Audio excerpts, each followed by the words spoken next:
Yo gang, it's Mitch back with another video, and today we're out in the forest looking for some tasty wild edibles. September has arrived and so has the rain, which can mean only one thing. The main mushroom season has started here in the UK. Today's video, we're going to be looking at some tips and tricks for beginner foragers so you can get out there and start harvesting your very own tasty wild edibles. Let's go and have a look around the forest, see what we can find and learn some tips and tricks along the way.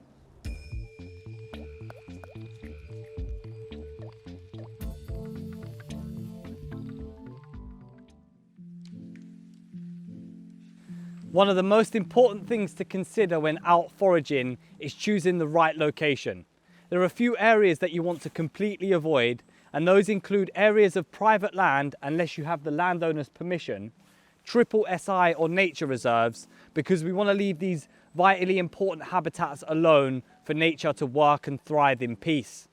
And you also want to avoid areas which might be contaminated with water pollution, such as harbours or canals, as there can be sometimes diesel spillages, and harvesting water plants from there might not be a good idea. And the one last area to avoid would be public places which have been treated with pesticides or chemicals. Lots of urban parks have this sort of treatment in the cracks and around the edges of the fields, so that's worth bearing in mind. Just do your research as well, finding out what the land use was before it was what it is today is a good way to indicate if the area that you're going to be picking from and harvesting is uncontaminated. So now we've had a look at some areas, let's take a look at some other things that are important when going out foraging. So you've worked out where you want to go foraging. Now let's take a look at some of the kit you might want to bring along with you. Let's talk about foraging kit. I like to keep mine all in one area so it's easy to find when I'm out looking for wild plants. This is a custom made roll made from an old Nike ACG jacket and a rather nice pair of men's trousers. So let's take a look what we have inside the knife roll, or the foraging roll I should say. In this little pocket here, I've got a few harvesting bags.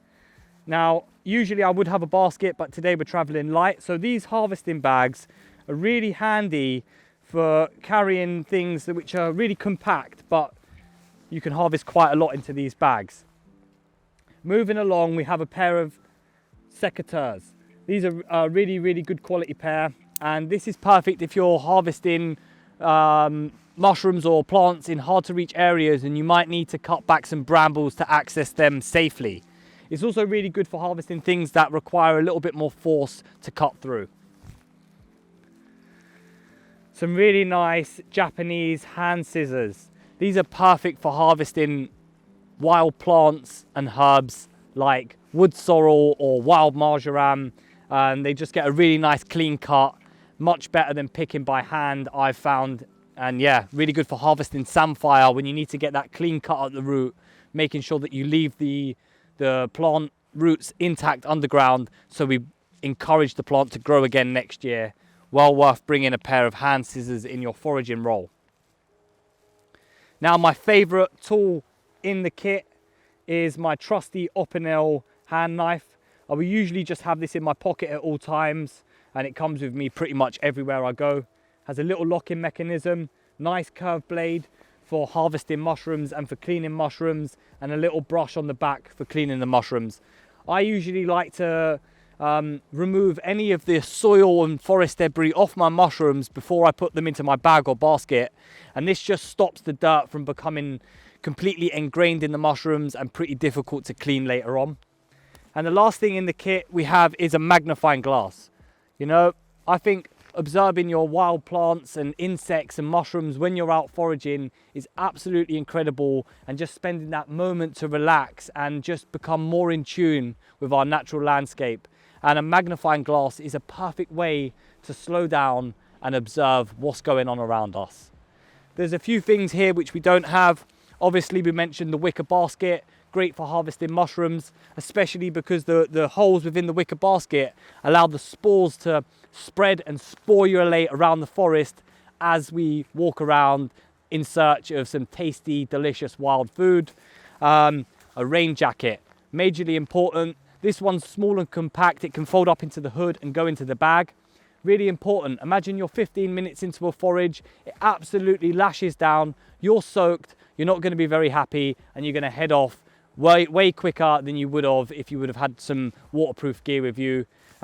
Boots, get yourself a good pair of walking boots. The forest can be quite uneven, so appropriate footwear is going to ensure that we stay safe while out looking for wild plants. Let's go and have a look around the forest and see what sort of things we can find and discuss some more things to consider for new foragers.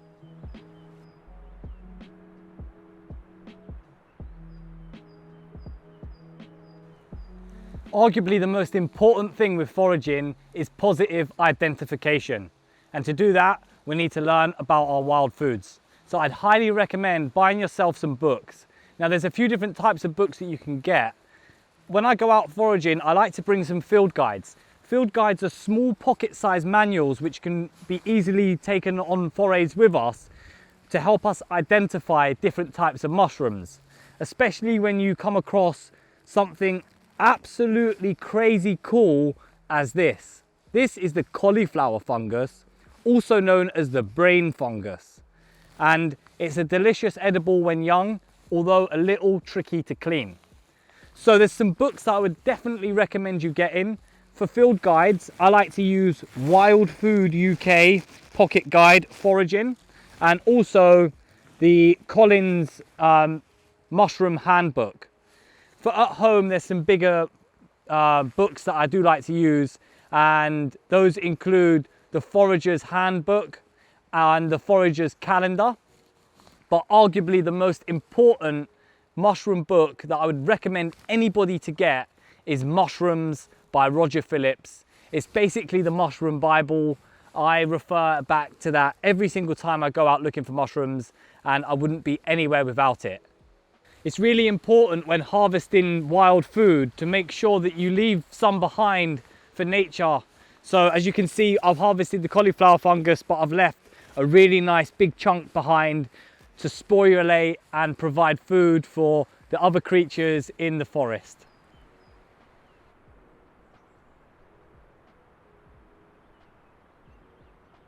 Small steps to begin with are going to be key when you first start foraging. It's really easy to become overwhelmed with any new hobby, but especially when there's poisonous plants at play. Why not start out by identifying really easy plants like blackberries and stinging nettles before you start jumping into the more experienced stuff? Even with the mushrooms, there are easy to identify things like chicken of the woods, which is a relatively safe mushroom to harvest as it doesn't really have any poisonous lookalikes.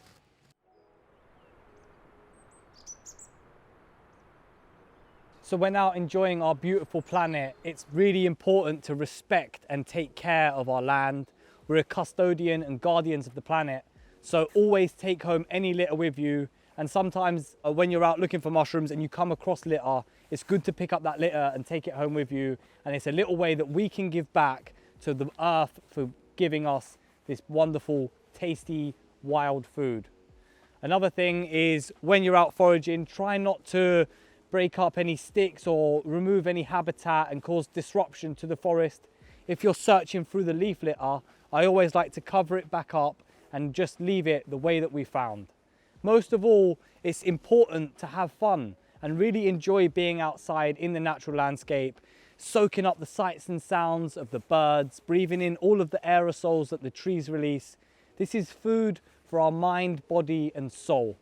It's going to make you feel so much healthier and happier coming out into the forest. And even if you don't find anything to eat, at least you've had an amazing time reconnecting to Mother Earth and being surrounded by trees and wild goodness. Now there are a few final things to consider when going out foraging, and that is never eat anything unless you're 100% certain on the identification of that plant or fungi. Now I like to triple check everything, whether that be from books, online, or even consulting with people that I know who have much more experience in the world of wild food than myself. There are loads of great Facebook groups for you to join where you can post photos and engage with different people within the community. I'd also recommend booking to go on a foraging walk or workshop. This will help grow confidence and help you positively identify wild foods and get you out into the forest or wild landscape with other people and help you make friends in that space. So as well as positive identification, staying local is another great tip when starting out foraging. There's no point driving millions of miles away just to go and have a look around the forest when you have a perfectly good woodland right next to your house. I found some of the best things foraging locally, and I wouldn't overlook what is around you where you live.